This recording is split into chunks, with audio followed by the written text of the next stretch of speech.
నమస్తే, నేను Kavitha. Welcome to I dream. Team India మాజీ కెప్టెన్ ఎంఎస్ ధోనికి సంబంధించి ప్రతి వార్త కూడా చాలా ఇంట్రెస్టింగ్గా కనిపిస్తుంది. ఆయన హెయిర్ స్టైల్ మొదలు హెలికాప్టర్ షాట్, ప్రతి దాని గురించి ప్రపంచవ్యాప్తంగా చర్చించుకుంటారు. ఇప్పుడు తాజాగా ధోని రిటైర్మెంట్కి సంబంధించి ఎందుకని అన్ని వార్తలు వచ్చాయి, నిజంగా ధోని రిటైర్మెంట్కి సంబంధించి చేసినటువంటి ప్రకటన పట్ల ఆడియన్స్, అభిమానులు రియాక్షన్ ఎలా ఉంది? మనతో పాటుగా ఉన్నారు sports analyst, cricket commentator Venkatesh గారు. వెంకటేష్ గారు నమస్కారం.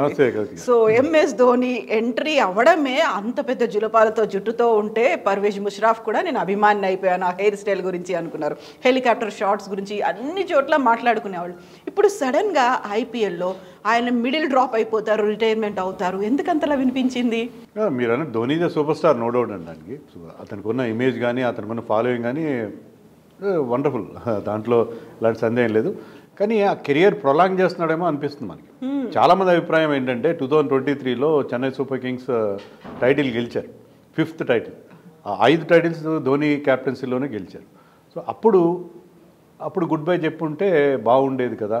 50 అప్పుడే మళ్ళీ ప్రొలాంగ్ చేశాడు. కానీ ఫర్ వేరియస్ రీజన్స్. ఎందుకంటే చెన్నై సూపర్ కింగ్స్కి ఉండే ఫ్యాన్ ఫాలోయింగ్ కానీ ఫ్యాన్ బేస్ కానీ అంతా ధోని మీద డిపెండ్ అవుతుంది. బ్రాండ్ ఇమేజ్ ఇప్పుడు మెయిన్గా ఏంటంటే ఐపీఎల్ టీమ్స్కి ఆ బ్రాండ్ ఇమేజ్, ఆ బ్రాండ్ ఈక్విటీ అవన్నీ చాలా ఇంపార్టెంట్. అదంతా ధోని నుంచే వస్తుంది. So it is a Dhoni's team. So అందుకని మేనేజ్మెంట్ అనండి, ధోని ఎప్పటివరకు ఆడాలంటే అప్పటివరకు ఆడాలి. ధోని కూడా ఏమనుకున్నానంటే నేను 10 months హాయిగా హ్యాపీగా ఉండొచ్చు, 2 monthsకి ఆ ఫిట్నెస్ చేసుకొని నేను కీపింగ్ చేస్తాను, ఎక్కువ రన్నింగ్ చేయాల్సిన పని లేదు. బ్యాటింగ్ కూడా ఏంటంటే చాలా తక్కువ నెంబర్ ఆఫ్ ఓన్లీ 10-12 balls మాత్రం ఆడుతున్నాడు అతను. అంటే ఒక స్పెషల్ అపియరెన్స్ లాగా, సినిమాల్లో ఒక క్యామియో రోల్ లాగా, ఒక స్పెషల్ అపియరెన్స్ లాగా ఆడుతున్నాను. అది ఓకే. అది లాస్ట్ సీజన్ మనకి బాగానే అనిపించింది, ఆ రోల్ బాగానే అనిపించింది. ఎందుకంటే అతను వచ్చి కొన్ని బాల్స్ ఆడినా కూడా మంచి 200+ స్ట్రైక్ రేట్తో ఆడాడు. అది కొన్ని సందర్భాల్లో టీంకి పెద్ద ఉపయోగపడలేదు అతను కొట్టిన రన్స్. ఎందుకంటే అతను కొట్టే 10-15 runs పెద్ద తేడా రాదు. మ్యాచ్ కాంపిటేటివ్ ఇంట్రెస్ట్ పోయినప్పుడు కూడా కొట్టాడు. కానీ ఈ సీజన్లో ఏంటంటే ఆ టీమ్ బ్యాటింగ్లో చాలా ప్రాబ్లం వచ్చింది. మెగా ఆక్షన్ తర్వాత గతంలో ఉన్నంత సాలిడిటీ ఆ బ్యాటింగ్లో లేదు. ఎర్లియర్ బ్యాట్స్మెన్ ఫెయిల్ అవుతుంది.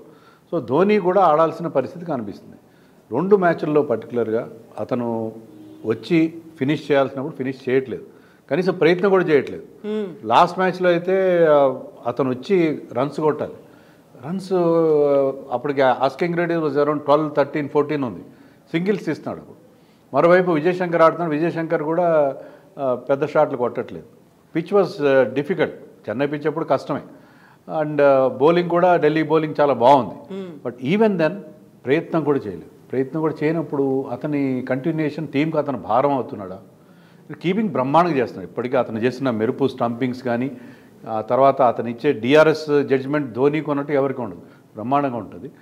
టీంకి బౌలర్స్కి అతను ఇచ్చే సజెషన్స్, ఫీల్డ్ ప్లేస్మెంట్, అతని presence in the middle is a big advantage. కానీ బ్యాటింగ్లో టీం బిగ్గా ఉన్నప్పుడు ఒక యంగ్స్టర్కి అతను అవకాశం బ్లాక్ చేస్తున్నాడు. మీరు కొత్తగా వచ్చే ప్లేయర్స్కి అవకాశం వాళ్ళని గ్రూమ్ చేసుకోవాలి కదా. నెక్స్ట్ ఈజ్ ఆల్రెడీ 43, కానీ అతను టీంకి ఒక బర్డెన్గా మారుతున్నాడేమో అనిపిస్తున్నాడు. సో ఇప్పుడు ధోని మాత్రం బ్యాట్ పట్టుకొని పిచ్లోకి అంటే గ్రౌండ్లోకి ఎంటర్ అయ్యాడు అంటే మాత్రం ఆడియన్స్ దగ్గర నుంచి విపరీతమైనటువంటి రియాక్షన్స్ వస్తున్నాయి. అందులో ఎస్పెషల్గా చిన్నపిల్లలు ధోని ఏం ఆడినా పర్లేదు, చూద్దాము, ఎంజాయ్ చేద్దాము అనేటువంటి అట్మాస్ఫియర్ కూడా అక్కడ కనిపిస్తోంది. ఎందుకని మిస్ అవుతోంది ఆ ఫీల్స్? మీరు చెప్పినట్టుగా ఏజ్ ఫ్యాక్టర్ ఉందా, లేకుంటే ఫిట్నెస్ ఫ్యాక్టరా, ఏం కనిపిస్తోంది అక్కడ? కానీ దానివల్ల మీరు చెప్పింది బాగానే ఉందండి. ధోని వచ్చే ముందు ధోని ముందున్న బ్యాట్స్మెన్ అవుట్ అవ్వాలని చెప్పి ఫ్యాన్స్ కోరుకుంటారు. అది హోమ్ ఫ్యాన్స్ కూడా కోరుకుంటారు, బాగానే ఉంది. ధోని స్టేడియంలోకి ఎంటర్ అవుతుంటే అతను బ్యాట్ పట్టుకుని వస్తుంటే స్టేడియం హోరెత్తిపోతుంది. అతని బ్రహ్మాండాన్ని స్టాండింగ్ ఓవేషన్ ఇస్తారు. కానీ దానివల్ల టీంకి ఏం ఉపయోగం లేదు కదా. ఇప్పుడు అదొక డ్రామా, అదొక తమాషాలాగా అయిపోయింది. దానివల్ల టీంకి వచ్చే ఉపయోగం ఏ మాత్రం లేదు. టీంకి ఎలాంటి అంటే టీమ్ ఇంట్రెస్ట్, టీమ్ పర్ఫార్మెన్స్ విషయంలో చాలా సంవత్సరాల తర్వాత లాస్ట్ టైం కనీసం ప్లే ఆఫ్స్ కూడా క్వాలిఫై కాలేదు. ఈసారి కూడా they started off very purely. So టీంకి అసలు ఉపయోగపడట్లేదు కదా. మీకు బ్యాటింగ్ సరిగ్గా లేనప్పుడు కెన్ హ్యావ్ అనదర్ కీపర్. అతన్ని మీరు మెల్లగా గ్రూమ్ చేసుకోవచ్చు. వంశ్ బేడి అని ఒక కీపర్ ఉన్నాడు, అతను ప్రాక్టీస్ మ్యాచ్లో చాలా బాగా ఆడాడు.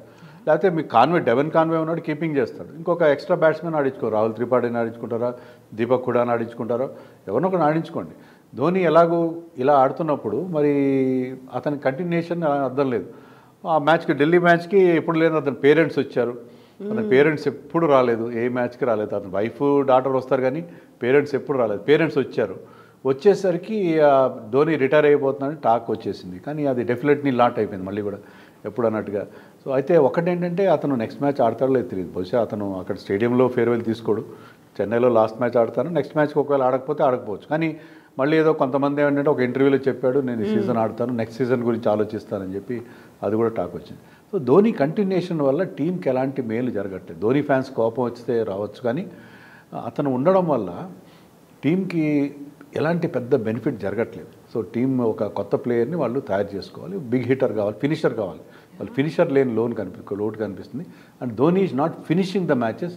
ఎందుకంటే ఒకప్పుడు మనం ధోనిని ఒక రకంగా చూసాం, ఫినిషర్గా అతను వచ్చాడంటే ఎంత టఫ్ సిచ్యుయేషన్ అని ఫినిష్ చేస్తాడు. ఇప్పుడు ఎంత ఈజీ సిచ్యుయేషన్ కూడా అతను ఫినిష్ చేయలేకపోతున్నాడు. ఫిట్నెస్ ప్రాబ్లం లేదు, ఫిట్నెస్ విషయంలో అతనికి ఎలాంటి ప్రాబ్లం లేదు. ఎందుకంటే ఢిల్లీతో మ్యాచ్లో ఆల్మోస్ట్ 10 hours బ్యాటింగ్ చేశాడు, రన్నింగ్ బిట్వీన్ ది వికెట్స్లో, కానీ he has not shown any discomfort, ఎలాంటి డిస్కంఫర్ట్ కనబడలేదు అతను. సో ఫిట్నెస్ ఇష్యూలు ఏమి లేదు అతనికి. ఓన్లీ ఏంటంటే గతంలో లాగా పెద్ద షాట్స్ కొట్టలేకపోతున్నాడు. గౌరవంగా తప్పుకుంటే బాగుంటుందేమో అని అనిపిస్తుంది. డెసిషన్ ఎవరు తీసుకోవాలంటారు? ధోని డెసిషనా లేకుంటే సిఎస్కే మేనేజ్మెంట్ డెసిషన్ అంటారు? అది ఇప్పుడు ధోని అదేనండి, ధోని ఈజ్ లైక్ రజనీకాంత్ అలా అనమాట. ధోనినే తీసుకోవాలి ఆ డెసిషన్. ఆ డెసిషన్ తలా హ్యాస్ టు టేక్. మేనేజ్మెంట్ అతను ఫ్రీ హ్యాండ్ ఇస్తారు. చెన్నైలో మేనేజ్మెంట్లో ఉన్న బ్యూటీ ఏంటంటే they leave all cricket matters to captain and coach. వాళ్ళు ఎప్పుడు కలగ చేసుకోరు, అందుకే వాళ్ళకి అంత సక్సెస్ వచ్చింది. అందులో ధోని విషయంలో ధోని ఏది చెప్తే అదే మాటే శాసనం, ధోని మాటే శాసనం వాళ్ళకి. So Dhoni has to take that call. ఆ టఫ్ కాల్ ధోనినే తీసుకోవాలి. మేనేజ్మెంట్ అతను వాళ్ళకి హ్యాపీనే, ఎందుకంటే గెలిచినా గెలవకపోయినా వాళ్ళ బ్రాండ్ ఇమేజ్ నిలబడుతుంది, ఫ్యాన్ బేస్ ఉంది, అది వాళ్ళకి కావాల్సింది. ఫ్రాంచైజ్ వాంట్స్ వాళ్ళ బ్రాండ్ ఇమేజ్, వాళ్ళకి రావాల్సిన ఎండార్స్మెంట్స్ రావాలి, వాళ్ళ షేర్ మార్కెట్లో వాళ్ళ షేర్ మార్కెట్ పెరగాలి, వాళ్ళ బ్రాండ్ వాల్యూ పెరగాలి. బ్రాండ్ వాల్యూ ధోని ఉన్నంత వరకు it is in safe hands.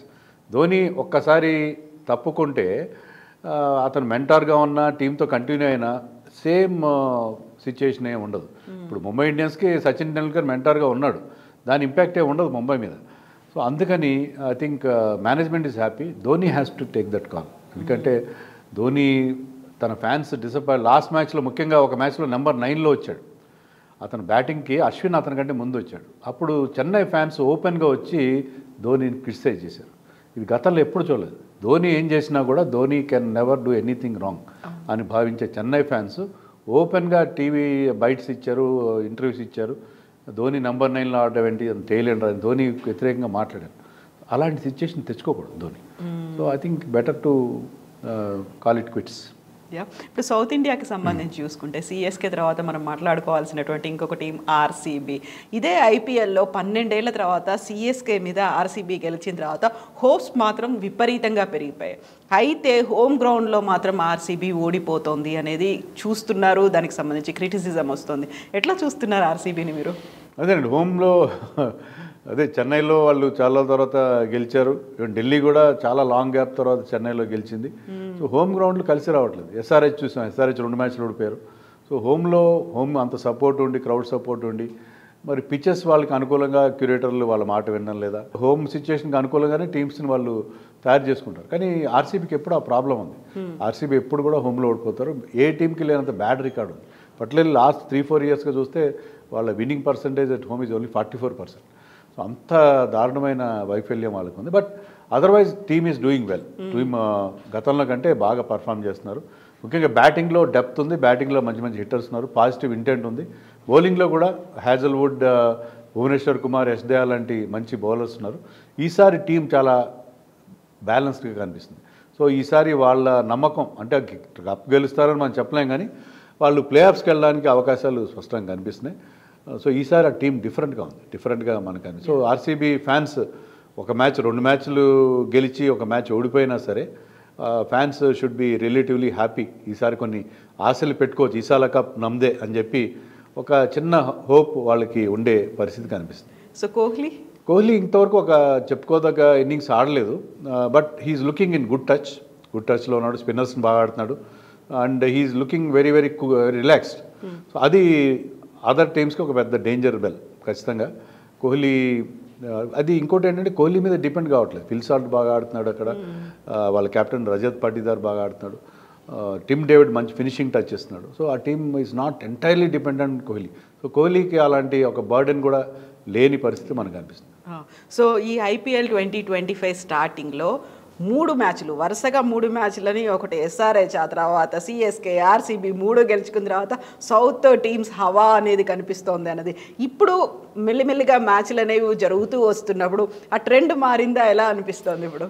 ఇప్పుడు రెండు నార్త్ టీమ్స్ బాగున్నాయండి స్ట్రాంగ్గా. Punjab and Delhi are doing extremely well, and Rajasthan also. ఆ 3 టీమ్స్ బాగున్నాయి. గుజరాత్ బాగుంది. ఇప్పుడు సెకండ్ వీక్ ఆఫ్ ది టోర్నమెంట్లో ట్రెండ్ కంప్లీట్గా చేంజ్ అయింది. సో ఈ 4 టీంలు పంజాబ్, ఢిల్లీ, గుజరాత్ అండ్ రాజస్థాన్, వీళ్ళు ట్రెడిషనల్లీ అంత వాళ్ళ మీద ఫోకస్ ఉండదు, ఫ్యాన్ బేస్ కూడా తక్కువ టీమ్స్.